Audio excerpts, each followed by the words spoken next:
Hello mga kapatid, pag-ibig at kapayapaan ni Kristo ay sumasa inyo at meron lang tayong gagawin na sagot sa ating mahal na kapatid na isang agimat, may agimat, no?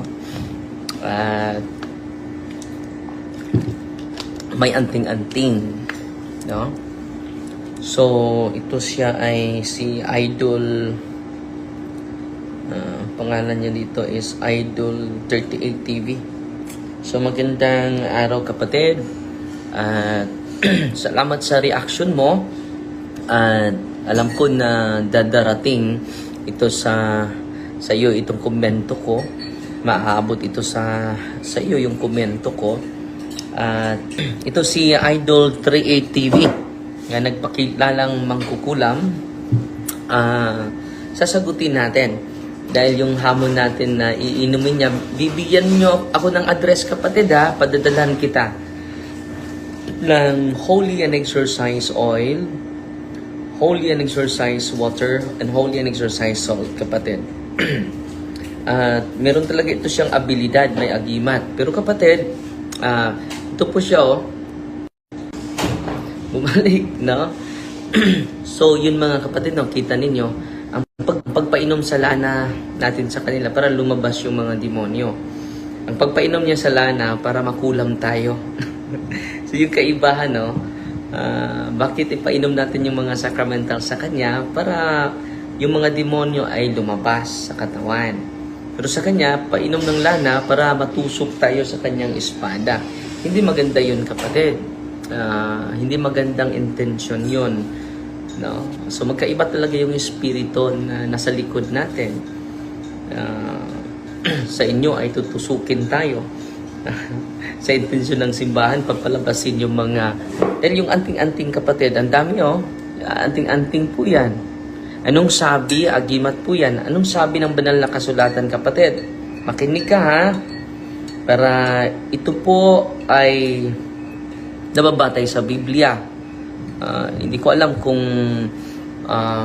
susundin mo yung salita ng Diyos. Mikas chapter 5 verse 12. Wawasakin ko ang inyong mga agimat at mawawala na rin ang mga manghuhula. Malinaw na malinaw yan kapatid ha. Mikas 5:12. Grabe no? Malinaw na malinaw na sa banal. I will destroy you witchcraft and you will no longer cast spells. Sa ibang saling is mga agimat, no, sa Tagalog. No? So ano pa? Dito naman tayo sa Ezekiel chapter 13 verse 20. Kaya ako, ang makapangyarihang Panginoon, ay nagsasabi, labis akong nagagalit sa mga anting-anting. Ang dami mong anting-anting, oh. Tingnan nyo. Yung anting-anting ng ating kapatid. Ining espada. Mainom ko sa inyong holy water. Apan kung dili ko maunsa, dili iya sa demonyo. Apan kung kamon mo mainom sa among lana, pag maunsa kung dili inyo sa Ginoo na, kining espada mo'y mutagsok sa inyong mga dughan. Mulupad ra ni siya ang espada. Kita niyo? Dahil napagkilala siya mangkukulam, no, ipalipad niya yung espada para tutusok. Katulad ng isang pasyente natin from Manila po, may tutusok sa kanyang likod, parang espada. And then dito tutusok na pako.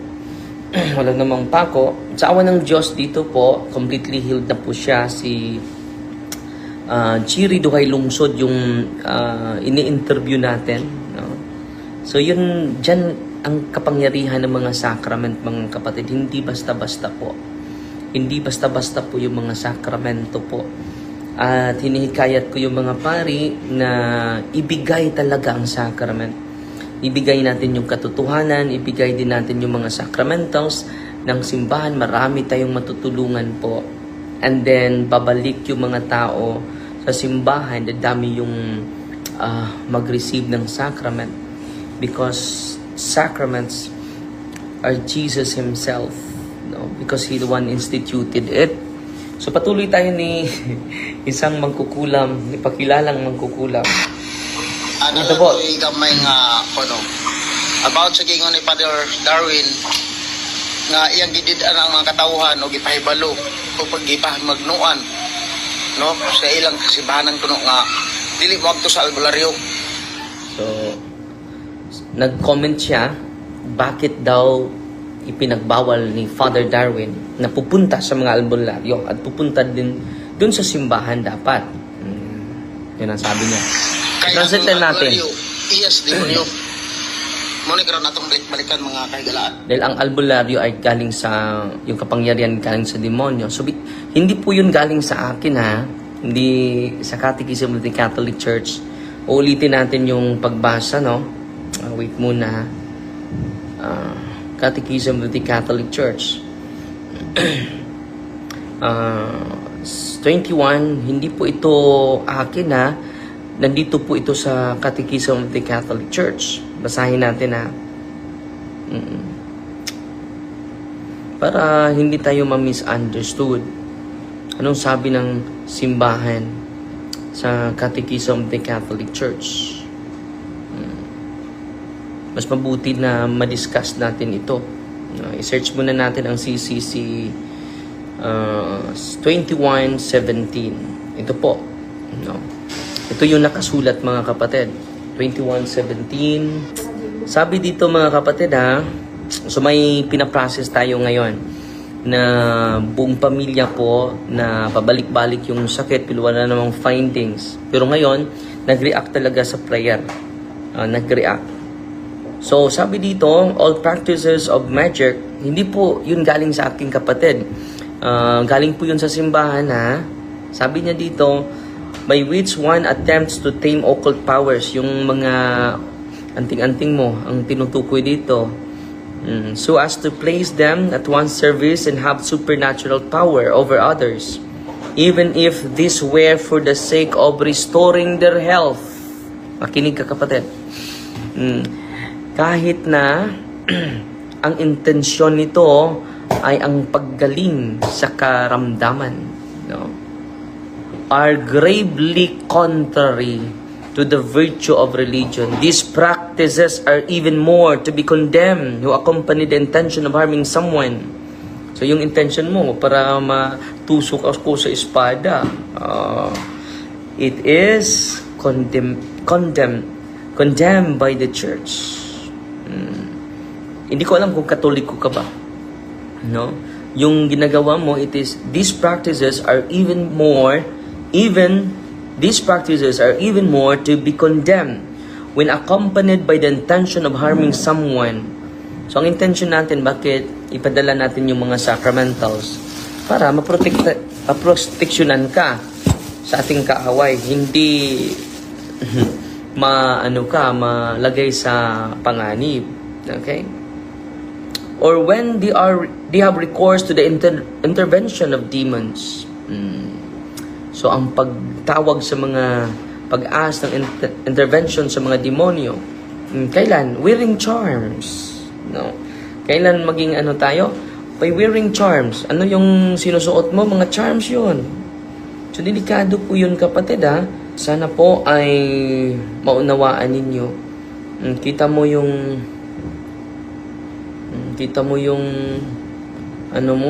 video mo. Pakita natin muli yung video niya. Hindi basta-basta may espada. Yung espada niya ay para matusok tayo. At marami siya charms, no? Dito tayo sa kanya, So kita niyo. Muna karon atong balik-balikan mga kahigalaan, mga kaigsunan. Wala nag-ingon ang batang hilir nga sinubin nga ali ka mo. Wala siya ningon ana, ali ka mo. Sako ka mo pagpatambal. So, dinipinsaan niya si batang hilir din magkatulad sila.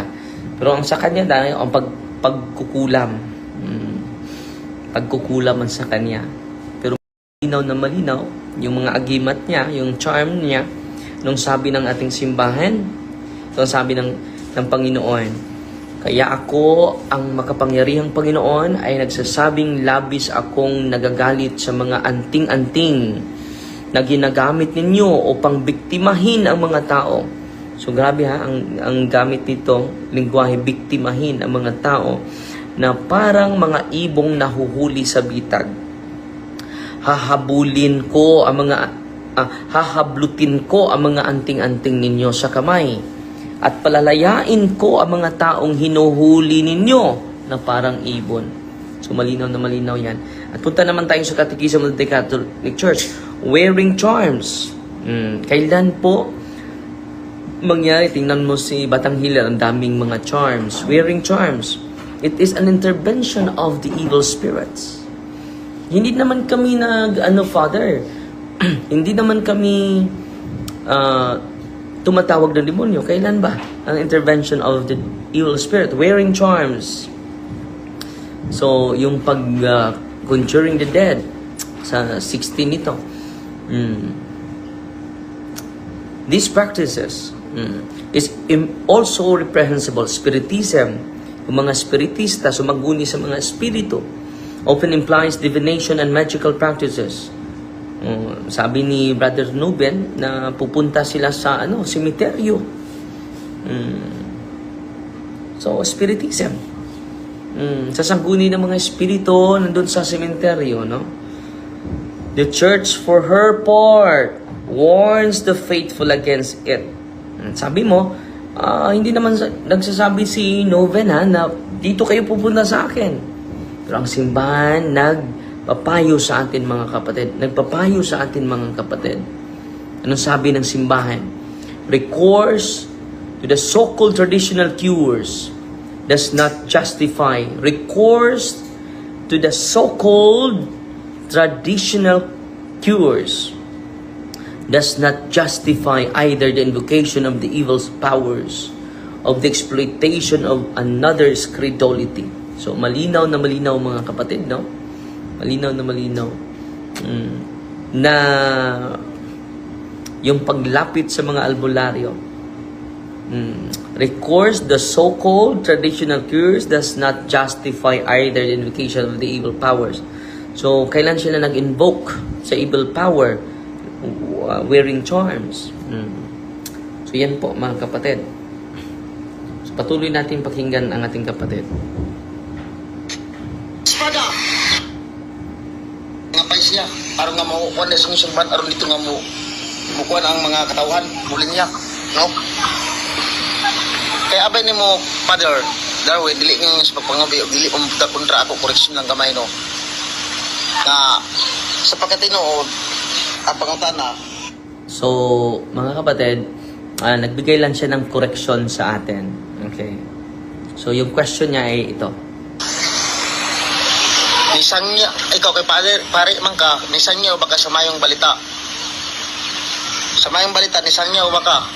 So, sa tanong niya, aral ba ka nangangaral ka ba sa mga magandang balita? Yung binabasa ko, magandang balita yon. Na huwag ka nang gagamit ng anting-anting. Ang gimat, no? Ezekiel 13:20. At siya na makinig ka. Okay?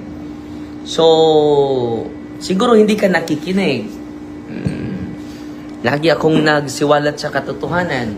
No? Araw-araw po. Walang araw na hindi tayo nag-share ng katotohanan, kapatid. Kaya kung nisan niyo baka sa mayong balita, dili man yun ani nga ang mga Katoliko nga daghan to ang naglinya ka sa Bating Hilir. Dili man yun ana. So, ang punto niya, bakit hindi ka nag-healing? So, kung makapunta ka dito, ang daming tao. Kahapon is more than 200. So, akala ko sumusunod ka sa programa ko. Hindi pala. Yung komentaryo mo ay nagpapatunay na hindi ka talaga, hindi mo talaga sinusundan yung mga programa natin. Dahil yung mga tanong mo ay ginagawa na natin. Ngayon nga may mga kine-curse na buong pamilya nag-react, lumapit sa atin. At ngayon, pina-renounce natin in front mismo sa Blessed Sacrament. Nandun sila ngayon. At pumasok while nag-live ako. Father, nawala ng malay. Galing po yun sa mga albularyo for more than 20 years. Galing pa sila sa Panabo, Davao. at pinaprocess natin sila. Ang daming mga nalapitan kasi.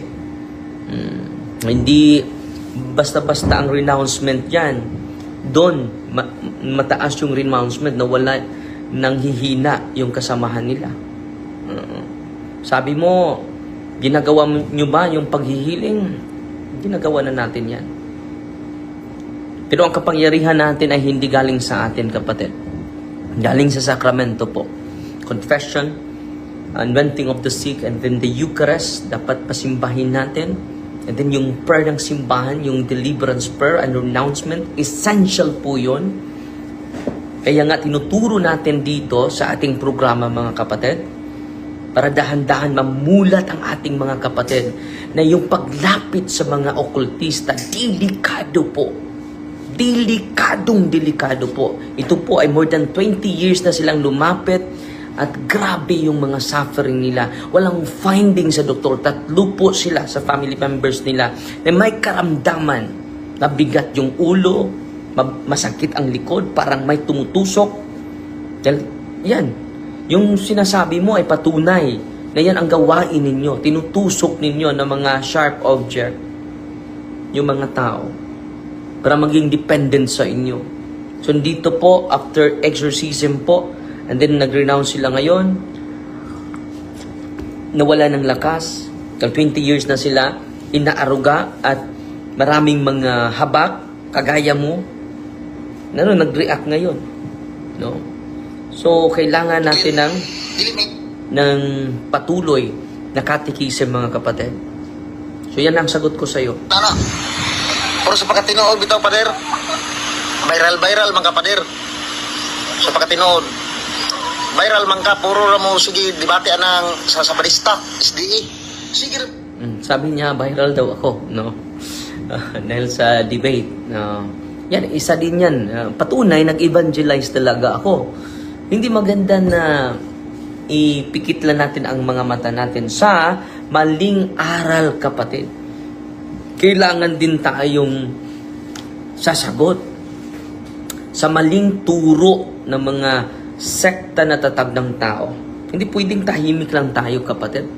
Dapat sasagot talaga tayo. Okay, yan ang ginagawa natin. So sa tanong mo, ikaw din ang sumagot. Nag-evangelize ka ba sa magandang balita? Kaya nga, hindi na magandang balita yung sinasabi nila, no? Yung turo nila na hindi pakain ng baboy, niya si Kristo ipakain lahat.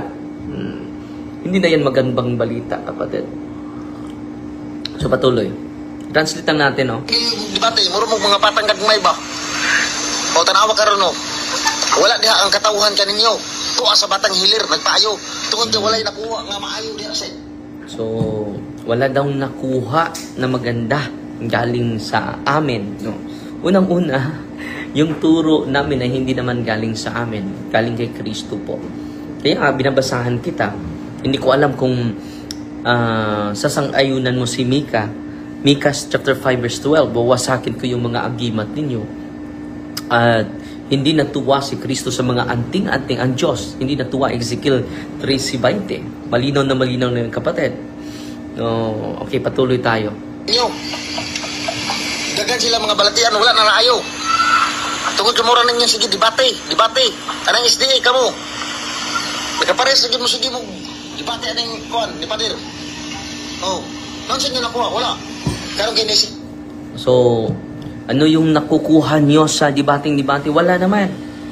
Hindi niya alam na grabe yung conversion ng mga tao. Naka-receive na sila ng mga sacrament. Meron din mga hindi magandang dialogue, not unhealthy debate. Yung atin is healthy debate. So, doctrinal lang. No? Umabot na siya sa debate. No? Hindi siya nakafocus sa healing. No? So, kapatid, mas mabuti na makinig ka sa programa natin para ma-enlighten ka naman. Dahil puro negatibo yung nasa takbo ng isipan mo, kapatid. Kahit si Kristo nga ay nakipag-argue sa mga Pariseo dahil mali yung kanyang aral. Si San Pablo nakig-argue sa mga Hudyo din dahil mali ang kanilang aral. Kung merong maling aral, sasang-ayon ka agad. Katulad mo, nag-argue ka sa akin, normal lang yon, kapatid. hindi yon karon ang patuloy. batang hilir. Yung maayos mga masakiton. Karon itungan na pod mo.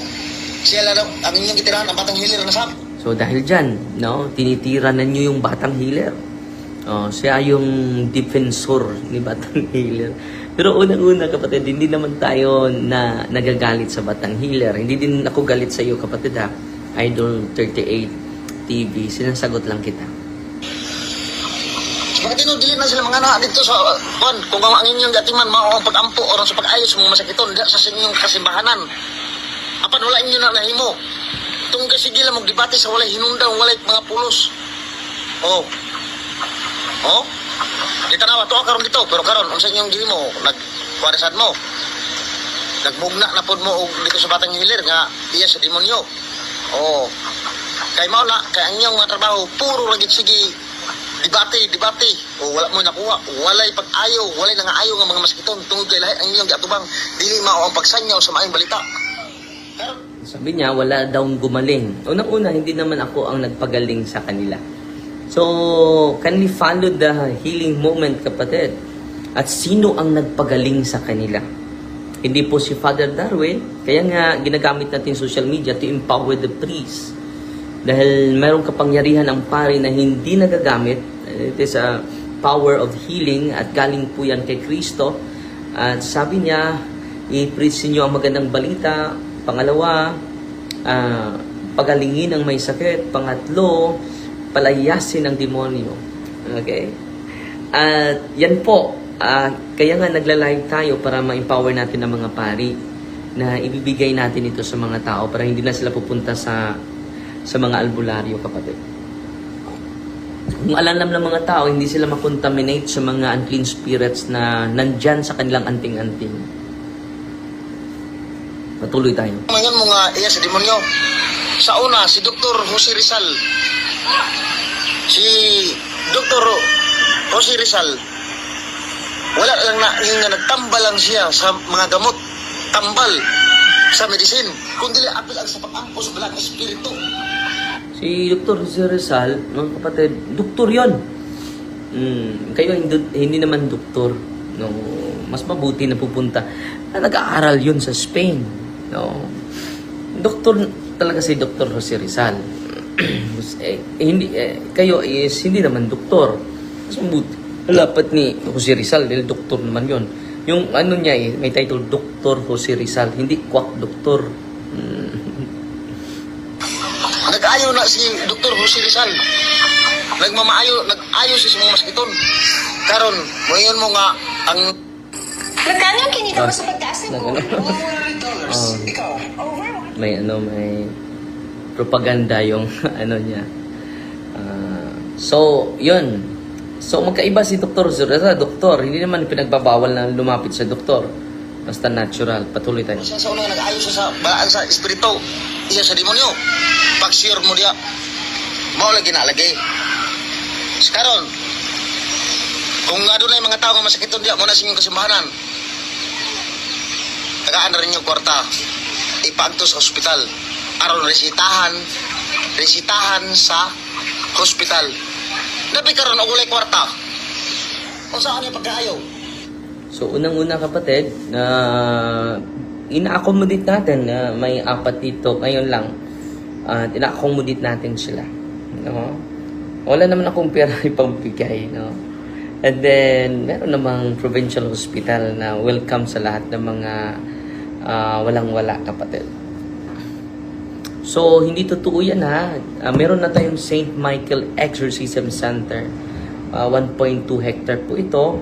At from Thursday to Sunday, open po ito. So, hindi totoo na hindi namin ni-welcome yung mga may sakit. Ang dami nga, last Sunday, umaabot ng 200 ang bumibisita dito, kapatid, na Idol 38 TV. Patuloy tayo. Anak siya. Tigok, kiwa may kwarta. Kaya may provincial hospital, kapatid. Kung mamamatay, yan ang kaloob ng Diyos. Lahat naman tayo ay papunta dyan. No? Wala namang makapigil sa kamatayan, kapatid. Kung may pera ba, hindi mamamatay. Ang dami namang mayaman, namatay pa rin. Mas Mas mayo na lang na batang hilir nga nag-ayo sa mga masakiton. Ang kadaghan na mga Katoliko, ang naa diya nagalinya. Kaya kung nagasanyo pa mo sa mayong balita, inyo matudluan ang inyong uban nga mga membro diha. Nga ang uban wala diha sa inyong kasbahanan. Tuwa sa sugalan, tuwa sa bulangan. Oh, unsa ba na inyong ipantudlo? So sabi niya, kung tinuturuan pa ninyo ng magandang balita, hindi sila pupunta sa mga buwangan. Unang-una, wala naman tayong tinuturo na after the mass, no? The mass is ended, go in peace. Hindi naman sinasabi ng pari, after the mass, no? Ang misa, natapos na ang misa, ug panglakaw ka mo, di ba? Dadaan nyo ang gugmaw kalinaw ni Kristo. Paman mingon dito nga, paghubog-hubog mo, pamayi mo, wala man. Paman gingon dito nga, panabong mo, wala oy. So personal, it is a personal disposition o character sa isang tao na nalulung talaga sa droga, nalulung talaga sa sugal, kapatid. So, hindi nyo tinuturuan.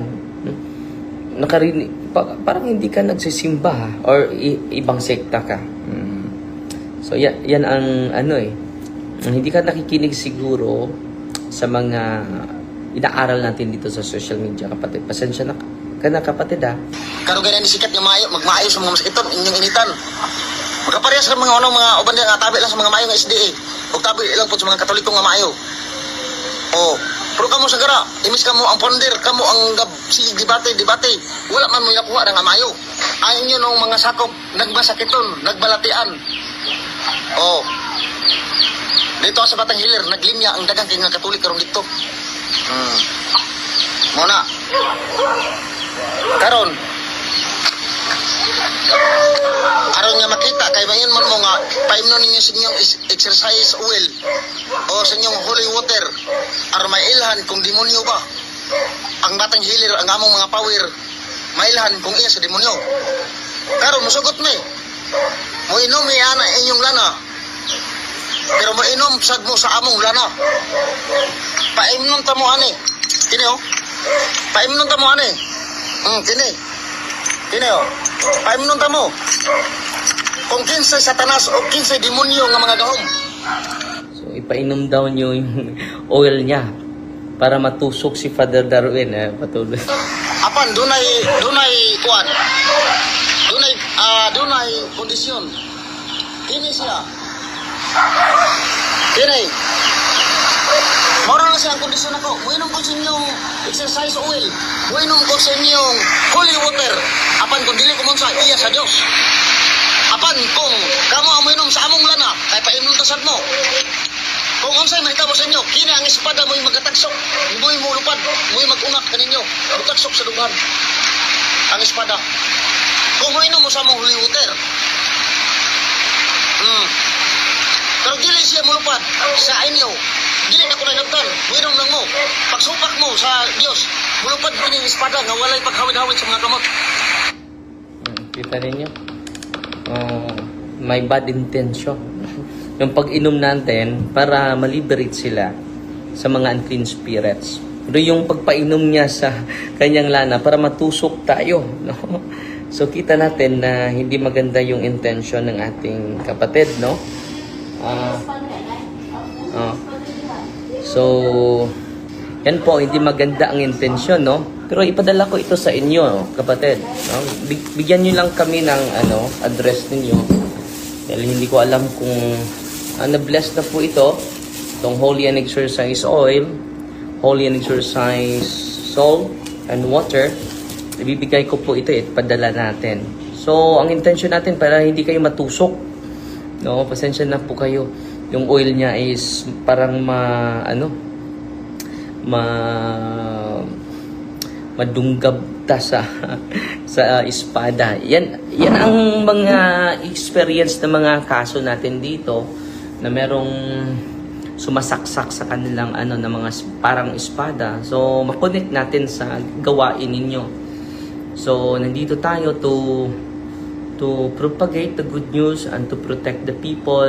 So dito natin makikita, mga kapatid, no, ang isda ay may hulol lang sa sarili nilang bibig.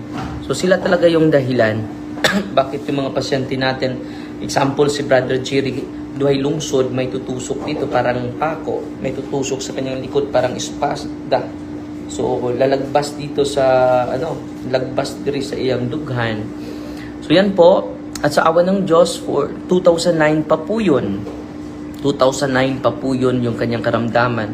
Pero sa awa ng Diyos ay uking-uki na siya ngayon. Kahapon tinanong ko siya dahil may 10% pa na karamdaman, pero ngayon is 100% na gumaling na siya at lagi na siyang nagsasamba, lagi na siyang nag-receive ng communion. Yung transformation niya, yung pagbabago ng pananaw niya, nung una ay lagi siyang galit, lagi siyang puyat, lagi siyang natatamad. Humihinto na nga siya sa pagtatrabaho niya. So kasama natin siya this coming July 29 pa siya uuwi sa Manila, galing sa Manila, 2009 pa. Just imagine, 2009 pa yung kanyang karamdaman. At sa awan ng Diyos ay completely healed na siya ngayon. No? Si Brother Jerry Duhay Lungsod, ito yung picture niya at na-interview na natin siya na kindly follow the YouTube channel natin mga kapatid. Na-interview na natin siya last week. Ito po yung YouTube channel natin. Kindly subscribe po. Din na-interview natin siya sa YouTube natin. Ito yung YouTube channel natin, Reverend Father Darwin. Sa mga hindi pa naka-subscribe, no? At